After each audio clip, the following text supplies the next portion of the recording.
The 1960s produced countless classics that still dominate oldies radio, but between those immortal anthems,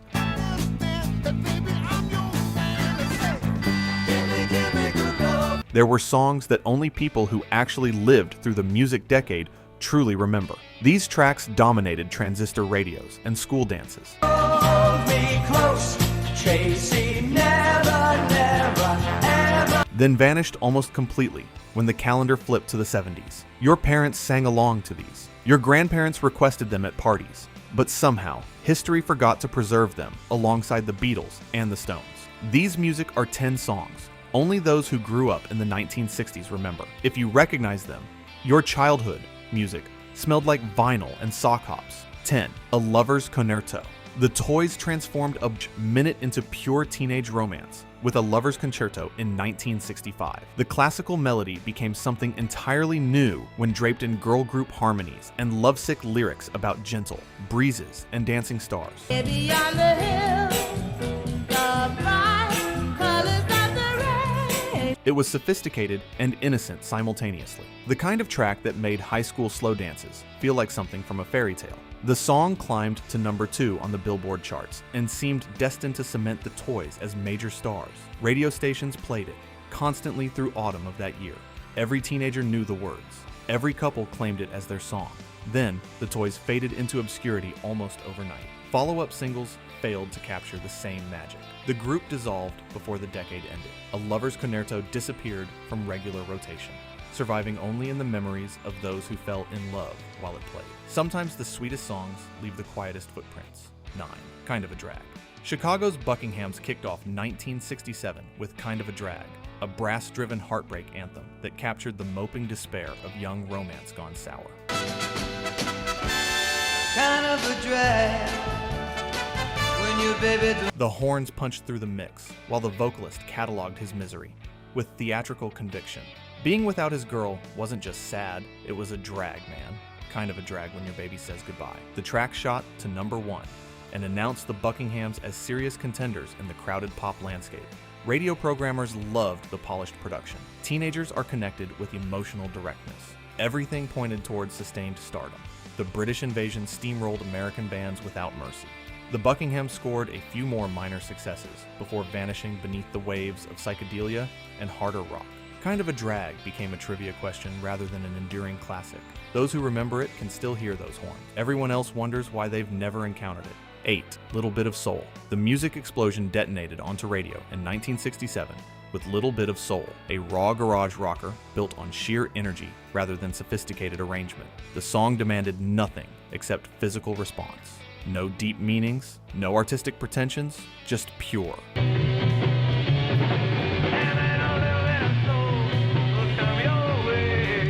Distilled fun compressed into 2.5 electrifying minutes. The track reached number 2 and became the sound of summer for teenagers across America. It played at pool parties and backyard barbecues. The perfect soundtrack for not thinking too hard about anything. The music explosion seemed poised to ride that momentum indefinitely. One-hit wonder status arrived swiftly and mercilessly. The band never approached that peak again. Little Bit of Soul retreated into the memories of those who danced to it without irony or distance. The garage rock revival decades later quite rediscovered this particular gem. 7. I'm Telling You Now. Freddie Guidy led his dreamers to American conquest with I'm Telling You Now in 1965, a bouncy British invasion confection that prioritized charm over substance. I'm telling you now. I'm telling you right away. I'm telling you now. I'm telling you right away. Freddie's goofy stage antics and earnest delivery made the simple declaration of love feel genuinely joyful. He wasn't cool, he was adorable. Audiences responded accordingly. The song topped the Billboard charts and established Freddie and the Dreamers as transatlantic sensations. Their peculiar dance moves inspired a brief craze. Television appearances showcased Freddie's willingness to look ridiculous for entertainment. America embraced the lovable goofball completely. The embrace ended almost as quickly as it began. Musical tastes shifted toward heavier sounds. Freddie's lightweight appeal couldn't survive the changing climate. I'm Telling You Now became an artifact that only British invasion completists and nostalgic boomers recall with any clarity. The Dreamers woke up, but the dream didn't last. 6. Dizzy. Tommy. Rose spun onto the charts with Dizzy in 1969, a bubblegum confection about romantic intoxication that prioritized catchiness above all other considerations. The production was slick and sugary, designed to lodge itself in brains and refuse eviction. Critics dismissed it as fluff. Audiences made it number one anyway. Dizzy spent 4 weeks atop the Billboard Hot 100.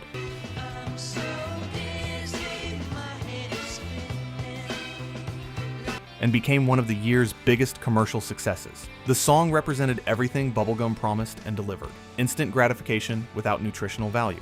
Teenagers consumed it eagerly. Adults tolerated it as harmless ear candy. Bubblegum's cultural standing never recovered from the 70s backlash against manufactured pop. Dizzy got swept away alongside countless similar confections. Tommy Rose's moment passed without leaving permanent marks on the cultural landscape. Those who were there remember spinning around to its irresistible hook. Those who weren't have never encountered it. 5. Judy in Disguise with Glasses. John Fred and his Playboy band scored an unlikely triumph with Judy in Disguise in 1968, a psychedelic novelty that parodied the Beatles while capturing genuine weirdness of its own.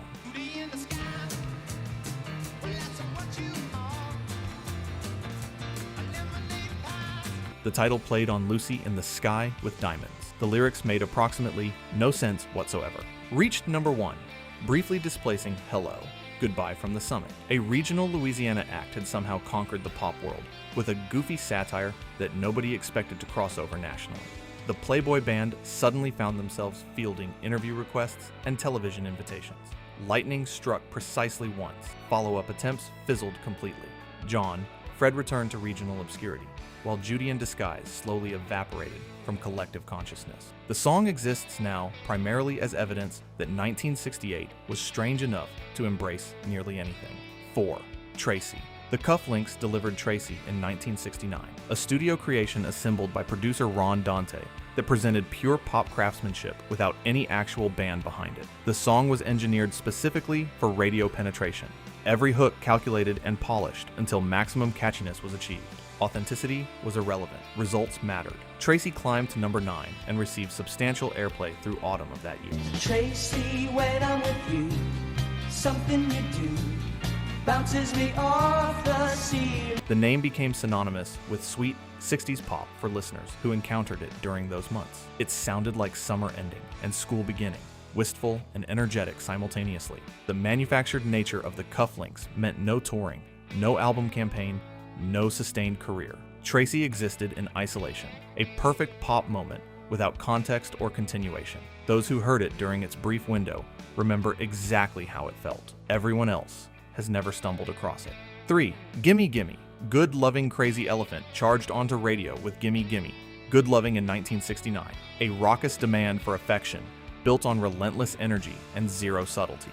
The song grabbed listeners by the collar and refused to release them until the final note. Sophistication was someone else's concern entirely. Raw enthusiasm was the only currency that mattered here. The track music reached number 12 and became a favorite at parties where volume mattered more than taste. The name Crazy Elephant suited the unhinged enthusiasm perfectly. Nothing about the recording suggested restraint or reflection. It existed purely to generate excitement and physical movement. Teenagers blasted it from car speakers and basement record players without apology. Crazy Elephant proved to be another studio concoction rather than an actual touring entity. The musicians behind the recording moved on to other projects without fanfare or recognition. Gimme Gimme.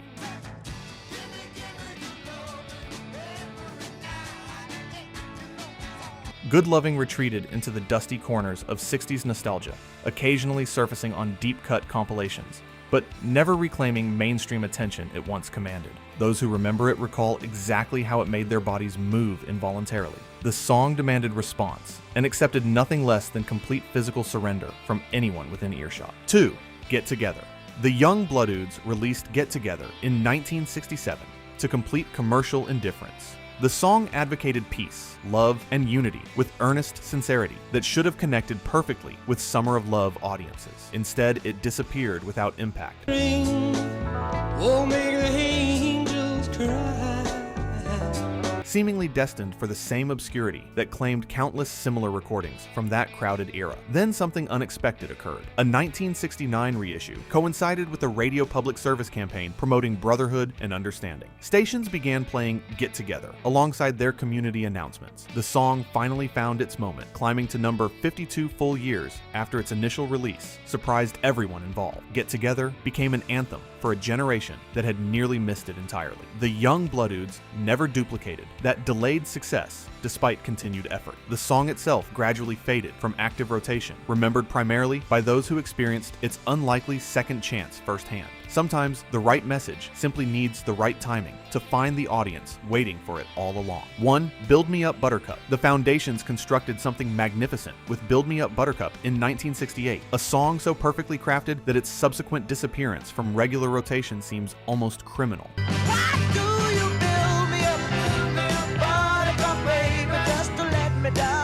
The arrangement built and released tension flawlessly throughout every verse and chorus. The vocal performance balanced hurt and hope with precision. Every element served the greater whole beautifully. The song reached number 3 in America and topped charts internationally throughout early 1969. It played at every dance, every party, every gathering where young people congregated and sought connection. Build Me Up. Buttercup represented peak 60s pop achievement, the kind of recording that makes entire decades worth remembering and celebrating. Yet somehow, this masterpiece slipped through the preservation cracks that protected lesser recording. Unlike contemporaries that achieved permanent classic rock status through constant repetition, Build Me Up. Buttercup gradually vanished from mainstream consciousness without explanation. Occasional soundtrack appearances remind younger generations it exists somewhere in the archive, but only those who lived through 1968 remember when it was everywhere, inescapable and absolutely perfect in ways that modern pop rarely achieves. And that's our collection of songs only 60s kids truly remember. These tracks shaped a generation before, quietly disappearing into vinyl collections and fading memory. Which one transported you back to transistor radios and school gymnasium? Share your memories in the comments. Smash subscribe, and I'll see you next.